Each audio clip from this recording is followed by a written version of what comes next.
TDP central office పై దాడి కేసుపై వేగం పెంచారు పోలీసులు. తాడేపల్లికి చెందిన 7గురు ఆర్కే అనుచరులు దాడిలో పాల్గొన్నట్టు నిర్ధారించారు. సీసీటీవీ ఫుటేజ్ ఆధారంగా నిందితుల్ని గుర్తించారు. 150 మందిపై కేసులు నమోదు చేసే అవకాశం ఉంది. దాడిలో పాల్గొన్న వారిలో ఎక్కువ మంది గుణదల, రాణికారితోట, కృష్ణలంక, తాడేపల్లి, గుంటూరుకు చెందిన వారిగా గుర్తించారు. దేవినేని అవినాష్, ఎమ్మెల్సీ అప్పిరెడ్డి, ఆర్కే ఆధ్వర్యంలో టీడీపీ సెంట్రల్ ఆఫీస్ పై దాడి జరిగిందన్న నిర్ధారణకొచ్చారు. నిందితుల కదలికలపై పోలీసులు దృష్టి పెట్టారు. 2021 అక్టోబర్ 19న ఎన్టీఆర్ భవన్ పై దాడి జరిగింది. ఈ దాడి వైసీపీ కార్యకర్తలు చేసినట్టు ఆరోపణలున్నాయి. దాడికి పాల్పడిన వారు దేవినేని అవినాష్, లేళ్ల అప్పిరెడ్డి, ఆళ్ల రామకృష్ణారెడ్డి అనుచరులుగా ప్రచారం జరిగింది. అప్పట్లో ప్రతిపక్షంగా ఉన్న టీడీపీ కేంద్ర కార్యాలయంపై జరిగిన దాడి రాష్ట్రంలో తీవ్ర సంచలనం సృష్టించింది.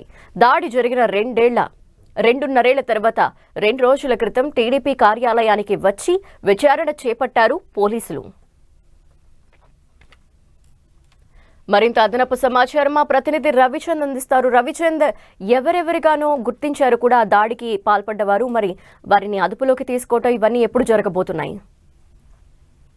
ధనలక్ష్మి, టీడీపీ కేంద్ర కార్యాలయంపై దాడి అంశాన్ని పోలీసులు చాలా సీరియస్ గా తీసుకున్నారు.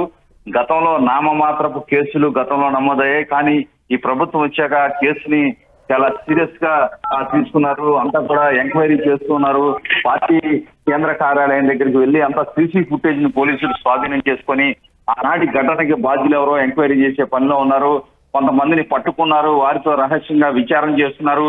దీని వెనక ఎవరో అసలైన కుట్రదారులని తేల్చే పనిలో పోలీసులు పడ్డారు. అందరూ కూడా ఎక్కడికక్కడ పరారీ అయిపోయిన పరిస్థితుంది. అయితే వైసీపీకి చెందిన ఒక కీలక ఏదైతే ఆనాటి ముఖ్యమంత్రికి కార్యక్రమాలు చూసే ఒక కీలక ఎమ్మెల్సీ ఈ హస్తం దీని వెనక ఉందని పోలీసులు ప్రాథమికంగా నిర్ధారించారు. ఎందుకంటే ఎవరినైతే విచారణ చేస్తున్నారో వారందరూ కూడా ఆ ఎమ్మెల్సీ పేరునే చెప్తున్నట్టు మనకు అందుతున్న సమాచారాన్ని బట్టి తెలుస్తుంది. వీలైనంత త్వరగా ఎవరైతే బాధ్యులు ఉన్నారో వారందరినీ ఈ పోలీసులు అదుపులో తీసుకునే పరిస్థితి అయితే కనిపిస్తుంది. ఎందుకంటే ఇప్పటికే కొంతమందిని అదుపులో తీసుకుని రహస్య ప్రాంతాల్లో విచారణ చేస్తున్నారు. సాక్ష్యాధారాలు పక్కా ఉన్న తర్వాత మాత్రమే పోలీసులు అదుపులో తీసుకుంటారు. మొత్తం కూడా వీడియో ఫుటేజ్ 3 రోజుల పాటు వారు పోలీసులు అంతా కూడా చెక్ చేశారు.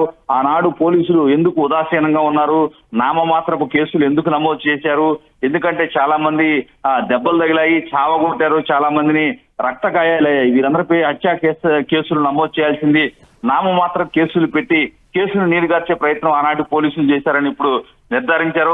మొత్తం అడిషనల్ ఎస్పీ స్థాయి అధికారులు మొత్తం కూడా విచారణ చేస్తూ ఉన్నారు.